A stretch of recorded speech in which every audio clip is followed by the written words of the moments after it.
Good morning. Wonderful to have a home game. Amsterdam, where I live.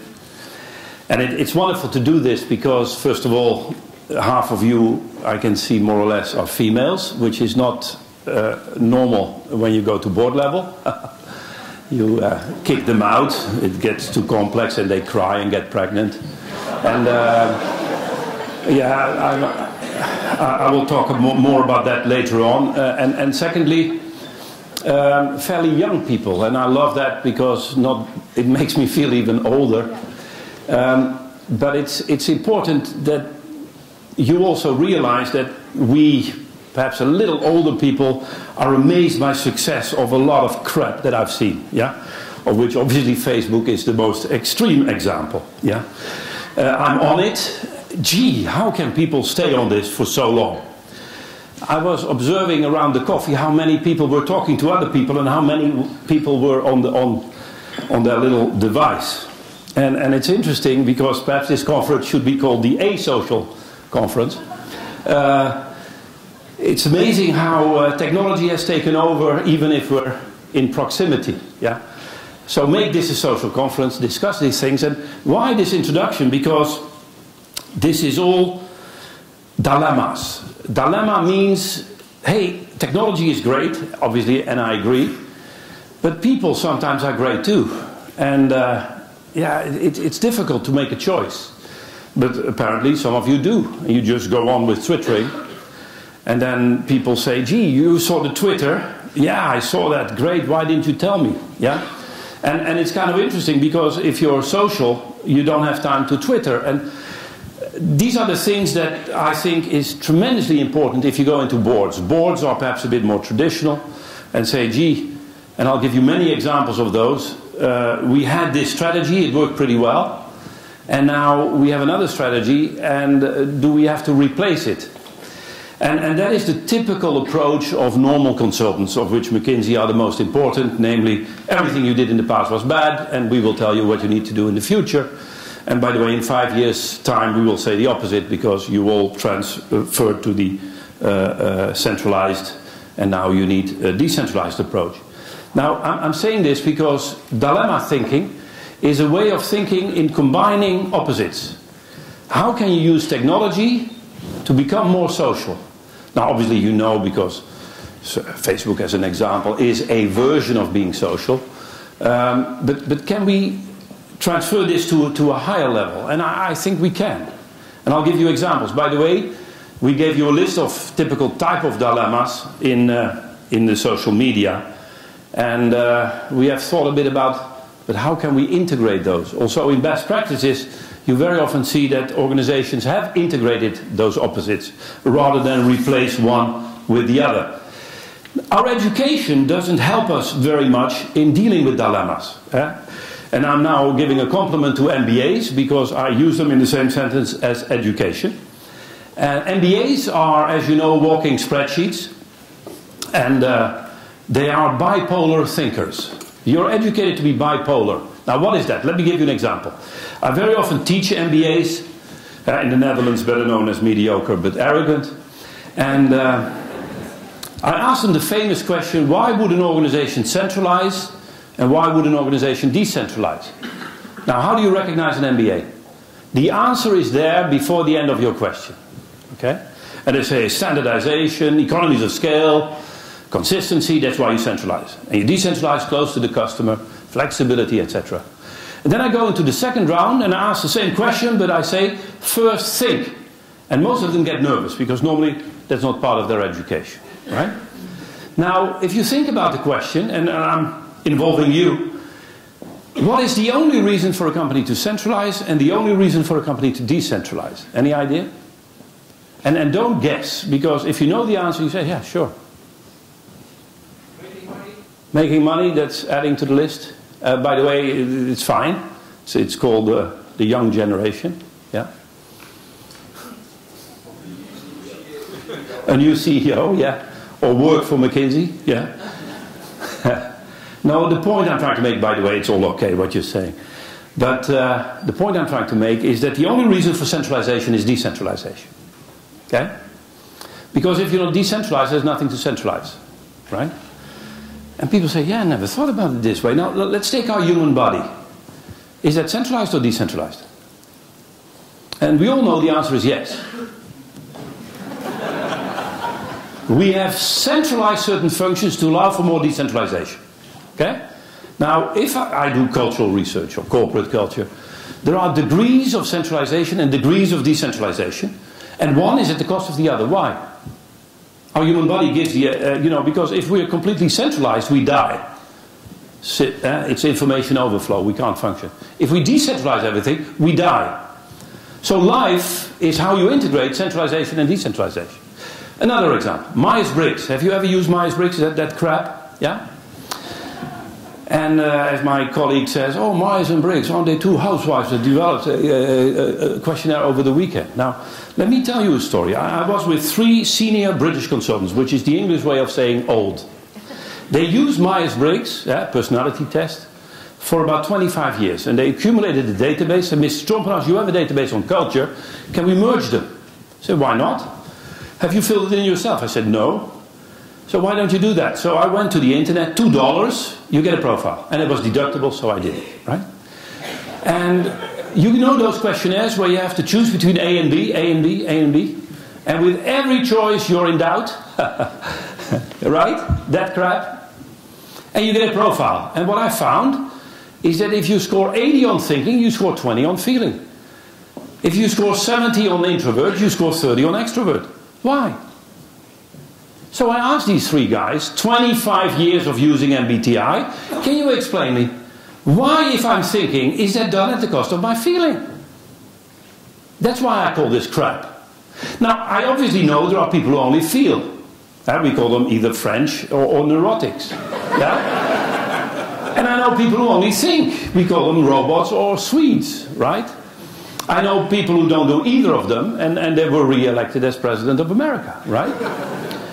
Now, think about your hero in life. Your hero in life, whoever that is, your partner, an old professor, a political icon. Is that a thinker or a feeler, your hero? Can I guess? They score 100 on thinking, 100 on feeling, and they combine the two. And that's exactly the reason why it's your hero. So why are there no questionnaires that measure that? Okay? Now that is leading to, in fact, the last, by the way, the slides will be available in many devices. What I will do is show you what this has ended to. I mean, with the last 10 years we had, I think, 3 crises, and the next is coming. This has resulted, this bipolar thinking, in organizations that look a bit like this, okay? And I would like to see what is the alternative, yeah? Now, the alternative is integrative work. First of all, innovation. Have you ever used the word we as leaders or we as whatever, we need to add value? You know who developed that concept of adding value? Michael Porter. You have the value chain and you add value. And I once was in a forum with Michael Porter in front of 1,500 Americans. It was a lot of fun because if you ask them questions, they go for it. And there was this discussion about adding value. And I said, Mr. Porter, because I very often start very polite, can I ask you a question? You write a lot about values, but have you ever read a book about values? And he got irritated.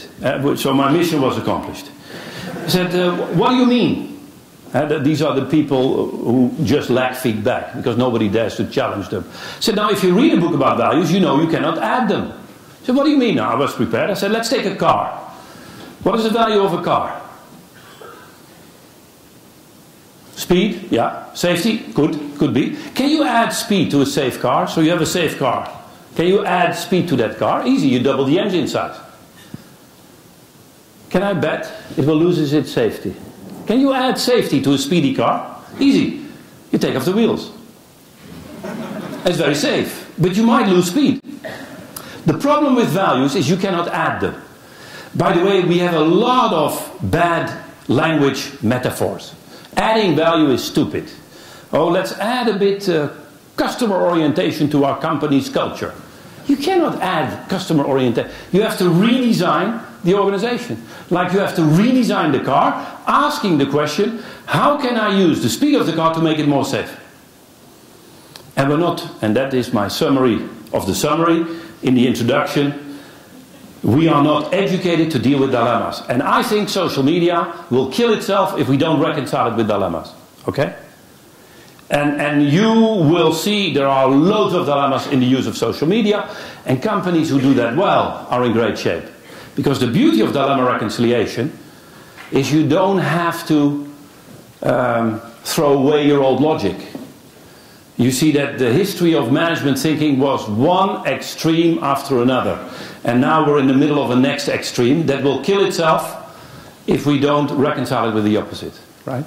So we had efficiency in the 1910 environment, scientific management, and it killed itself by exaggeration. Then the Hawthorne experiment was kind of a rite de passage, as the French would say, and we went into, no, it's all about human motivation. So you got Maslow and Herzberg and all these theories, and it killed itself by exaggeration. Then they said we have to go out of the company, and in the 60s it was client orientation, marketing theories, and it killed itself and it was replaced, you remember, by the shareholder value. You remember that one? It killed itself recently.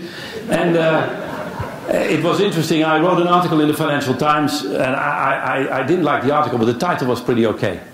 And it was shareholder value, the value created for people who never share. And I was predicting it would kill itself. Shall I predict, if it's early in the morning, so if you don't throw up, then I will tell you what I think is the next exaggeration, right? So don't throw up, okay? Have you heard of corporate social responsibility? Yeah, yeah. And everybody goes on it, yeah. CO2 reduction, so they don't only buy the most ugly car in the world, which is called the Prius. But they say, no, it has very little CO2 emissions. But I know it's a fashion, because if you include the recycling of the battery of this damn car, you can even not beat my car. And there was an article in Business Week that says if you, and they took my car as an example, 8 cylinders, 420 horsepower, 79 years full gas, the same CO2 emission as the recycling you need of the CO2 emission for the battery, yeah? And that's why it's all fashion. It will kill itself. The issue is that the value of an organization is how do you deal with the competing demands and needs of the stakeholders. I'm not against society, I'm not against shareholders, I'm not against clients, I'm not against employees, but you can only sustain if you reconcile the dilemmas. And I'll give you some examples of that, and I apply them to social media. Okay? Now, let me go to the approaches we take. We help people recognize cultural differences.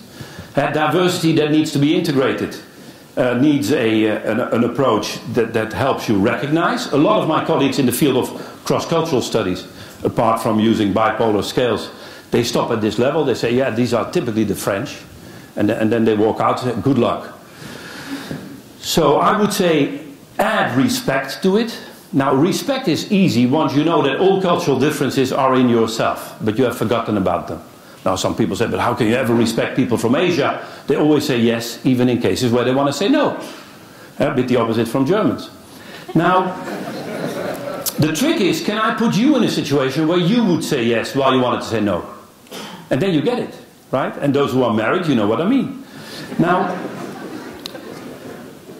respect starts when saying, gee, and I remember 32 years ago, I remember because that memory still works, I was utterly in love.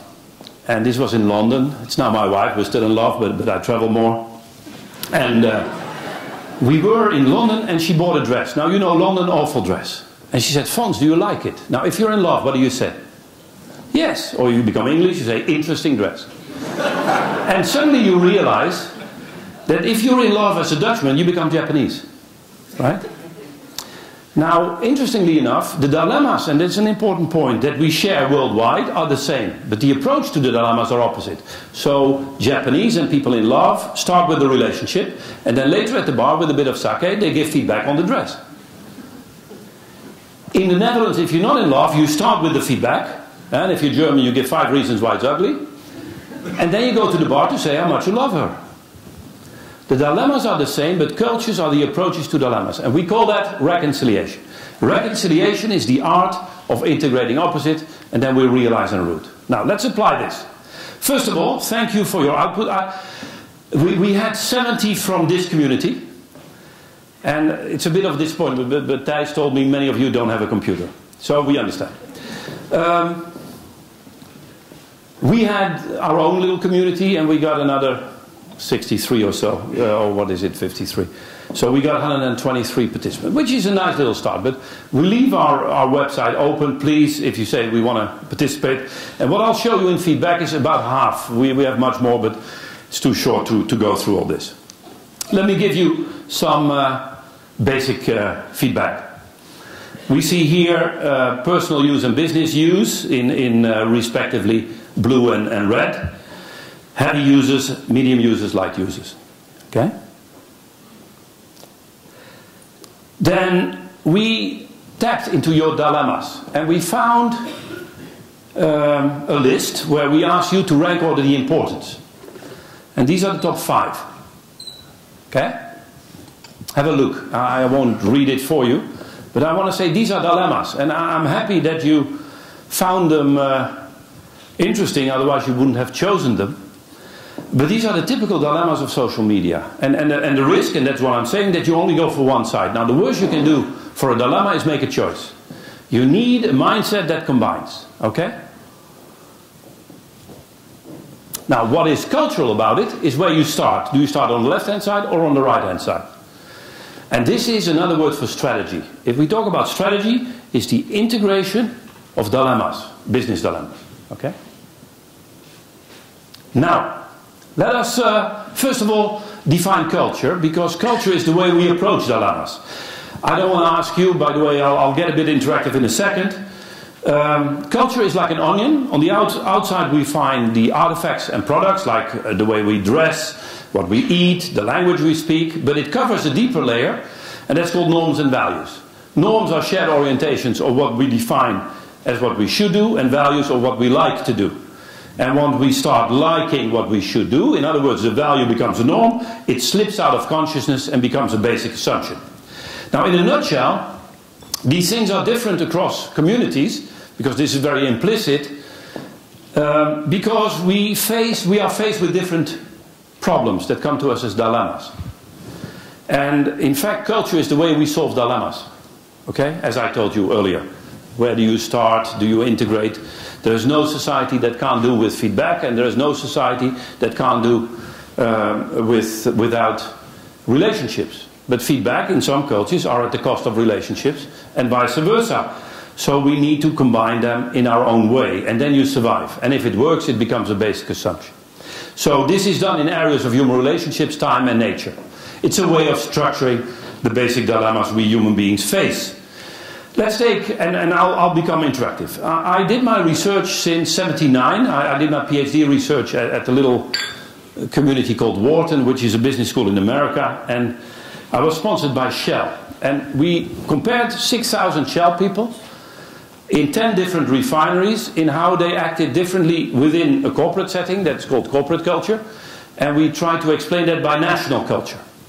And this was one of the questions we asked 6,000 people. By the way, we now have a database of about 100,000 people. And it's interesting. Let me, by the way, come and walk. There are chairs, the poor, much older guys. Come, there are chairs here too. Yeah, come here too. A lot of chairs. And if you're shy, just stay there. Okay? Some chairs here too, if you like. If you say, gee, my spataderen. Yeah? Now, the question is the following. You're riding in a car, driven by a close friend of yours. Your friend is speeding, going 50 kilometers an hour where you're allowed to go 30, and your friend hits a pedestrian. You come to court, and the lawyer of your friend says, don't worry, you're the only witness. Now what I'm doing with you is, first of all, testing who would like to be in a situation like this. So, oh, nice situation. No? It's interesting, I do this kind of daily, kind of everywhere in the world, and I've never had a participant who said, nice situation to be in. Why? It's a dilemma. And it doesn't matter if you're male, female, young or old, Korean or American, this is a dilemma. Now what is the dilemma? It's a dilemma between friendship, and therefore, well, I might lie for a friend, versus the truth, or the respect for the law that protects our children to be crunched, right? Now companies have tried to solve this. You go international, and you see suddenly that people react differently on this. I will show you in a second. They say, yeah, but we need consistency in our joint. So they developed values. And the answer could be, my friend has a definite right to expect me to lie, some right, no right. Second question is, would you lie, yes or no?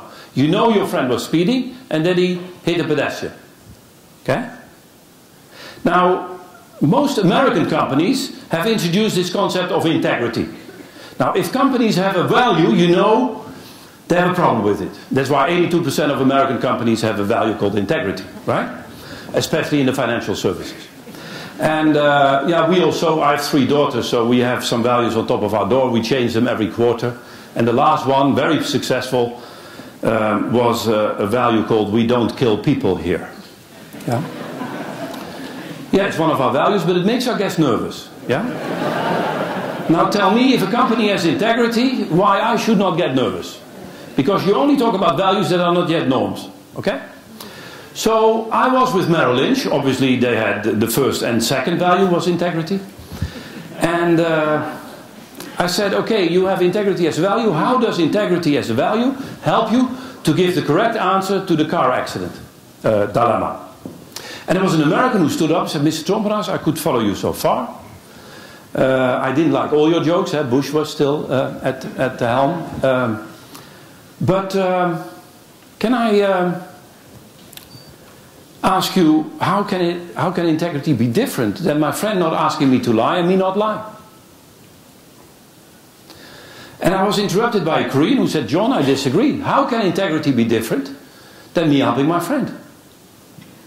And the fun was that all 80, this was the top 80 of Merrill Lynch, all 80 people understood both. The dilemma is shared. It's our culture that kills half of us. Culture is a way of reducing complexity. Now, in America we had half a logic, and obviously the opposite half was in France. And then we have another half logic in Korea, and all these half logics were very interesting when the Americans were in America, the Koreans were in Korea, because in Korea you help friends, and in America you don't lie. But now we get multicultural teams, where you have a Korean working with an American, and I have good news for you, half logics don't work anymore. And by the way, this is for me the core of the crisis we're in. That we don't have paradigms that can deal with cultural dilemmas. That's why 75% of mergers and acquisitions fail, because the best bipolar thinkers, in other words, the ineffective dilemma reconcilers, are McKinsey. They screw up every integration process I've seen, and then we clean up the mess after 2 years. Obviously the fees are pretty low, so it's 6,000 per day, but then you get somebody of 24. Huh? And it's kind of interesting because they say, oh, we have the best strategy and we have the best HR people and we have the best logo, just 1 million, and we have the best IT system. It's only these damn people working here, right? Now, what is the alternative if we take the second one? We respect the culture of others. Now, that's why I chose Merrill Lynch. And the question is, how can the values of integrity and the respect for other cultures help you to give the correct answer to the car accident dilemma? Now, what have I done so far? I've said the world is growing more diverse. We don't have paradigms to deal with it effectively. MBAs and McKinsey as an extreme example. And I'm testing now, how good are you with this? So you have a Korean in your room, you have an American, a Dutch guy who obviously knows what you should do, etc. And except when you are against these values. If you say no respect for other cultures, that you know, I live in Amsterdam, are you kidding? Or integrity, that's not my pot of tea, then tell me. But if you say these are interesting values, what do? If a Korean says integrity is helping friends and the American says you have to tell the truth? Take 1 minute with your neighbor. Normally I give 20 minutes, but we don't have a lot of time, and by the way, time doesn't really help. Good luck. And the answer is the bottom one. And I'm intrigued, because you're in social media, you're bright. Try to find it on the web. Good luck. I'll be back in 1 minute, testing your transcultural competence. That will apply to social media, because we're about halfway, or I don't know, but who cares? Yeah?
Dat is goed gekozen. Er zit rechts voor, hè? Een heleboel gaten nog. Oh, oké. Een heleboel. Ja, nou, ik moet ook dat. Ik vind het ja,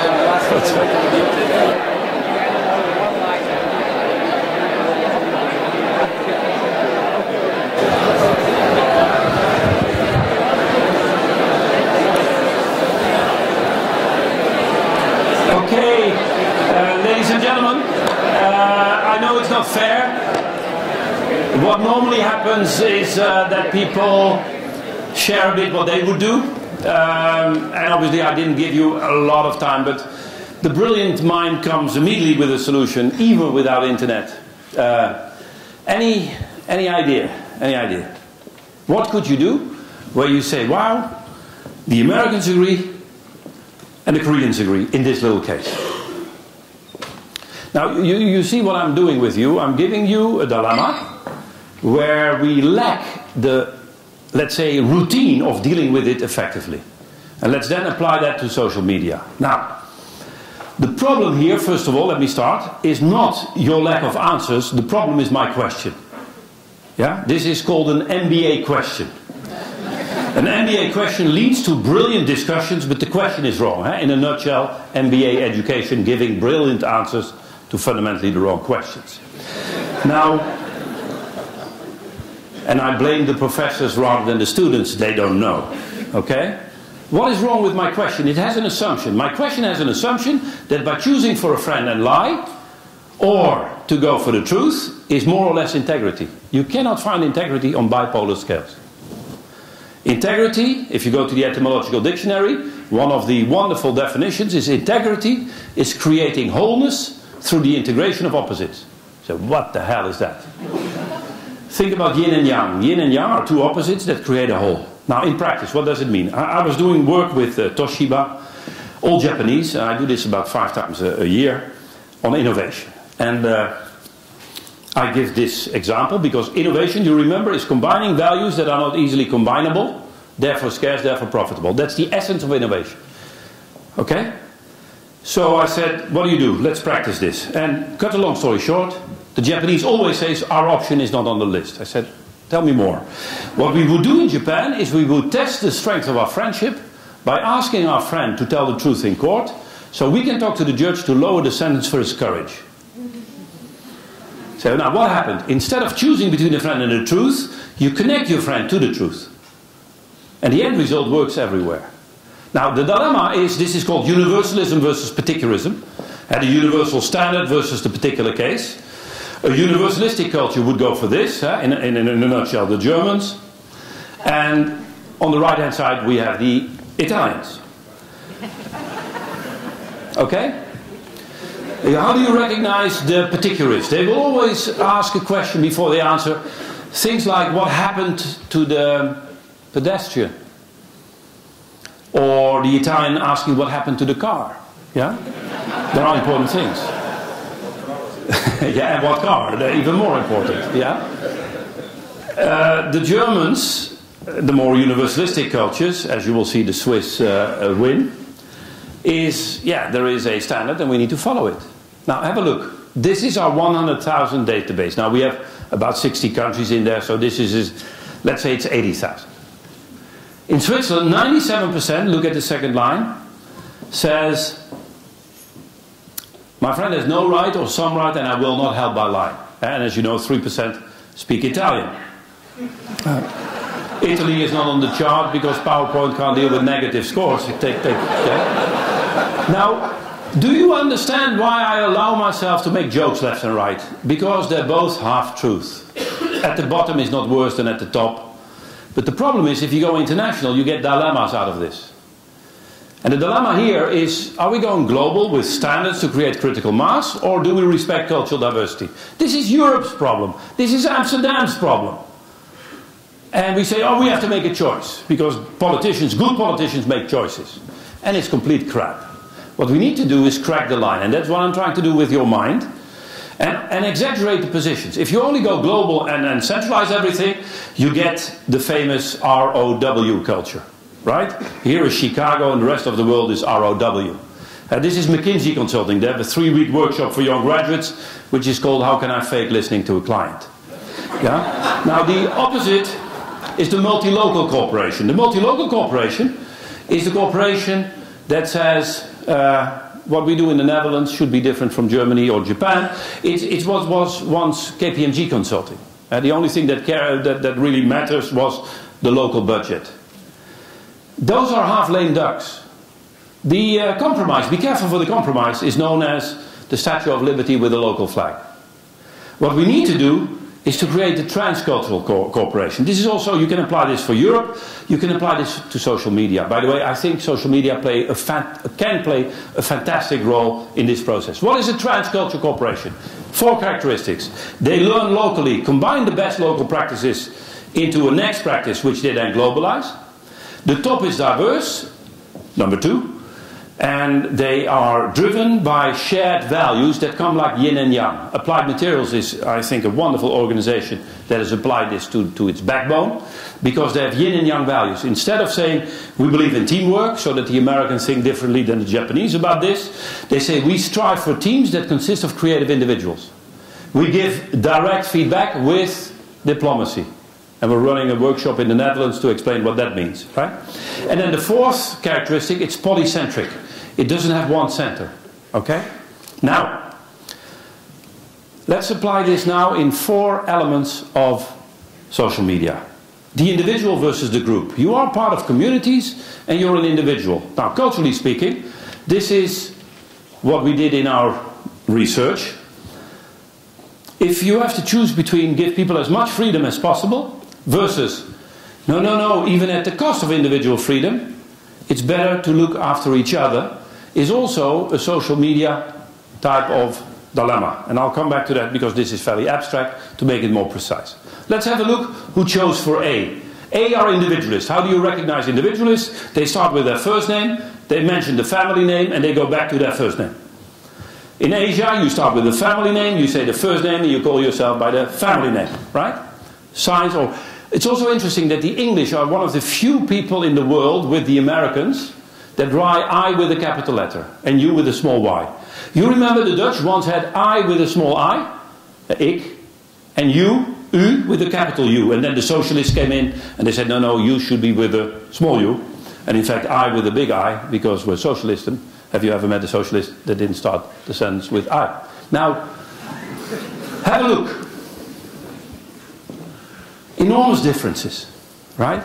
Now, let's now apply this to social media. First of all, it's nice to have cultural differences. By the way, very important. Because can you evade cultural differences by internet? Yes and no. You know, the telephone has shown what it does to cultural differences. Namely, the more you relate with each other, the more it's clear that you're different. Okay? And it's interesting because it looks like the telephone is something that is not comparable to the internet. No, it's partly true. For that time it was, but it didn't decrease the cultural differences. The more we get similar, the more we want to be different. And I'll come back to that in more detail. But let's have a look of age. We have the same database. 100,000 people. We disregarded the passport and we said, what are the scores by age? And you see that individual people, that young people are much more individualistic than older people. Now, fine, who cares? Not one is better than the other, but you interact. In social media strategies, you interact. Have a look, for example, here in what light heavy users mean. And it's interesting, this is, by the way, only 123 people, so it's a kind of a nutshell thing. But our 70 from here, mostly Dutch, our database gave some more stuff outside of the Netherlands. That was one of the selection criteria in our invitation. But it's interesting to see that, although again it's a very small sample, but you can't just say that heavy users are only found with young people. Now if they're also found with older people, you get the clash of, are you there for you as an individual, are you there for the community? You need to reconcile. Have a look. This is one of the dilemmas you chose, number 2 out of the 5. For example, individual knowledge and judgment is the most effective basis for making the best decisions. So you take something from the internet. Collective intelligence, so the power of the network, co-creation in communities. It's very interesting. If you go for one or the other, you're not as effective as a reconciliation. Now, how could you reconcile? Let's have a look. For example, are you independent or are you dependent? Independence, obviously, is the individual. Dependent is, I'm part of a group. Is there a way to reconcile? Let's first start abstract and then apply it to what you have told us. Dependence, this is called expert input. I love this one because it's moving, and the more it moves, the bigger the lack of content. The opposite extreme is heat without light. The reconciliation, obviously, is known as interdependence.